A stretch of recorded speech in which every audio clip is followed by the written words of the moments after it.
দাদা এই কম্বলগুলো কত করে? আরে দাদা আপনি নিন না, আপনার জন্য বেশ দাম করে দেবো। কত করে বলবেন তো? আপনার জন্য দাদা শুধু 800 টাকা। 800 টাকা? 800 টাকা একটু বেশি হয়ে যাচ্ছে না? দাদা ভাই আপনার জন্য আমি 800 টাকায় দিচ্ছি, আশেপাশে পুরো এলাকা ঘুরে দেখুন, কোথাও 800 টাকায় পাবেন না। কাস্টমারটাকে দেখে তো ভালোই বড়লোক মনে হচ্ছে, স্যুট বুট পরে এসছে। 10 জনকে বিক্রি করার জায়গায় একজনকেই বিক্রি করব। আরে দাদা আপনি এখানে আসুন, 800 টাকা দিয়ে ওই কম্বল কেন নেবেন? আমার কাছে 700 টাকায় সেম কম্বল, আপনি আমার কাছে আসুন, আসুন আসুন দেখাচ্ছি, আসুন। এ ভাই তুই আমার কাস্টমার কেন টানছিস রে? দেখছিস তো আমার দোকানে এসছে প্রথমবার, তাহলে তুই কেন টানছিস তোর দিকে? আমি সেম কম্বল 700 টাকায় দিচ্ছি, আর তুই কি করছিস? ওই কম্বল 800 টাকায় বিক্রি করছিস, তুই লোক ঠকাচ্ছিস। দেখ তোকে বেশি জ্ঞান দিতে হবে না, বাবা শুধু আছে বলে না তোকে কিছু বলছি না। আরে কদিন এসছিস রে এই মার্কেটে?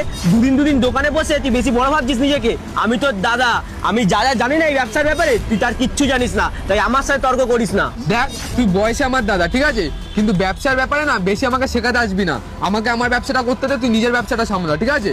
দাদা আপনি আমার কাছে আসুন, আপনাকে আমি কম দামে দিচ্ছি, আসুন। না না দাদা আপনি আমার কাছে আসুন, আমি আপনাকে 700 টাকাতেই দেবো। কেন তোর কাছ থেকে নেবে? উনি আমার কাছ থেকে নেবে, তুই লোক ঠকাস। আরে দাদা আপনাদের ঝামেলাটা শেষ করুন, যে আমাকে কমে দেবে আমি সেখান থেকেই নেবো। আচ্ছা দাদা ও 700 বলেছে তো, আপনাকে আমি 650 দেবো, আপনি আসুন। আরে দাদা না না, ও আপনাকে 650 বললো, আমি আপনাকে 100 টাকা ডিসকাউন্ট দিচ্ছি, মানে 550 টাকায় আপনাকে আমি দিয়ে দেবো কম্বলটা। না দাদা 500 টাকায় দেবো, আসুন। আরে দাদা 500 টাকায় আপনাকে এই কম্বল নিতে হবে না, আপনাকে একদম ভেতর থেকে বেস্ট কম্বল দেবো, শুধুমাত্র আপনার জন্য 400 টাকা, অনলি 400 টাকা। দাদা আপনাকে আমি 350 টাকায় দেবো, এর থেকে কমে আর কেউ দিতে পারবে না। 350? ঠিক আছে, আমি লস খাই খাবো, আমার দোকান বিক্রি করতে হয় করবো, কিন্তু তোকে আমি মাল বেচতে দেবো না। দাদা আপনাকে আমি 200 টাকায় মাল দেবো, এবার আপনাকে এই শহরের মধ্যে কেউ এত কমে দিতে পারবে না, আমার ভাই তো অনেক দূরের কথা। কি তুই আমার সাথে এখন কম্পিটিশন করছিস? আরে তোর কি একার বুকের পাটা আছে? আমারও বুকের পাটা আছে, লস খেতে আমিও ভয় পাই না। দরকার পড়লে না আমিও দোকান বিক্রি করে দেবো, কিন্তু তোকে একটা মালও বিক্রি করতে দেবো না, তুই শুধু দেখ। দাদা আপনাকে 100 টাকা করে দেবো, আপনি আমার কাছে আসুন। 100 টাকায় দেবেন সত্যি তো? হ্যাঁ।